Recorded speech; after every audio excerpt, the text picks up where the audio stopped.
नागपूरच्या अंबाझरी तलावातील प्रदूषणाचा मुद्दा पुन्हा एकदा ऐरणीवर आलाय। वाडी हिंगणा परिसरातील औद्योगिक कंपन्यांवर कडक कारवाईचे संकेत भाजप आमदार परिणय फुके यांनी दिले। तलावात प्रदूषण पसरवणाऱ्या 7 कंपन्यांना क्लोजर नोटीस बजावण्यात आली आहे। सुधारणा न केल्यास आणखी कठोर कारवाई केल्या जाईल असं फुके यांनी म्हटलंय। मोठ्या प्रमाणात अंबाझरी तलावाचं पाणी दूषित झालेलं आहे आणि याचा ज्यावेळेस याची सगळी चौकशी केली तर जवळपास MIDC मधल्या हिंगणा MIDC मधल्या 19 कंपन्या अशा आहेत ज्यांचं दूषित पाणी अंबाझरी तलावामध्ये जात होतं आणि त्या 19 कंपन्यांना आधी नोटीस देण्यात आला होता आणि त्यातल्या अनेक कंपन्यांनी कोणतीही कारवाई न केल्यामुळे कोणतेही ते दूषित पाण्यात रोखण्याची कारवाई न केल्यामुळे त्या सगळ्या कंपनीजवरती आता क्लोजरची नोटीस काही 7-8 कंपनीजला आता क्लोजरची नोटीससुद्धा दिलेली आहे। त्यांचं पाणी पुरवठा आणि बाकी सिवरेज सगळं बंद करण्याच्या नोटीसेस दिलेल्या आहेत। दरम्यान ओबीसी जनगणनेच्या मुद्द्यावर विरोधकांकडून सुरू असलेल्या टीकेला प्रत्युत्तर देताना परिणय फुके यांनी केंद्र सरकारची भूमिका स्पष्ट केली आहे। जातनिहाय जनगणनेची घोषणा केंद्र सरकारनं केली आहे। पंतप्रधान मोदी यांनी लोकसभेत या संदर्भात स्पष्ट निवेदन केलं असल्याचं सांगत ओबीसी जनगणनेबाबत विरोधक भ्रामक प्रचार करत असल्याचं फुके म्हणाले।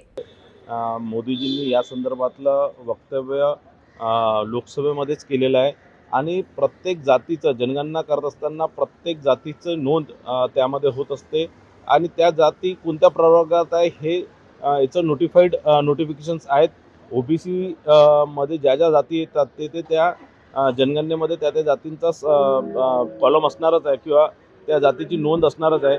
मला असं वाटतं की विरोधी पक्षातले काही लोक याला काहीतरी राजकीय मुद्दा करून या सगळ्या याचं काहीतरी श्रेय घेण्याचा किंवा या जनगणनेचं श्रेय घेण्याचा प्रयत्न करतात आहे। त्यांच्या सरकारच्या वेळेस काँग्रेस सरकारच्या वेळेस कधीच ही जनगणना झाली नाही। मोदीजींनी पहिल्यांदा पाठपुरावा करून किंवा मोदीजींच्या पुढाकाराने ही जनगणना आपल्याला आता होणार आहे। 2026 मध्ये याची सुरुवात होणार आहे आणि निश्चितच ओबीसीच्या सर्व जातींचा समावेश त्यात करणार। मुख्यमंत्र्यांच्या दिल्ली दौऱ्यावरून सुरू असलेल्या राजकीय चर्चांवरही परिणय फुके यांनी भूमिका मांडली।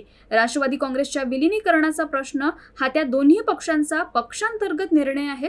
मुख्यमंत्र्यांच्या दिल्ली दौऱ्याचा आणि या विषयाचा कोणताही संबंध नसल्याचं ते म्हणाले।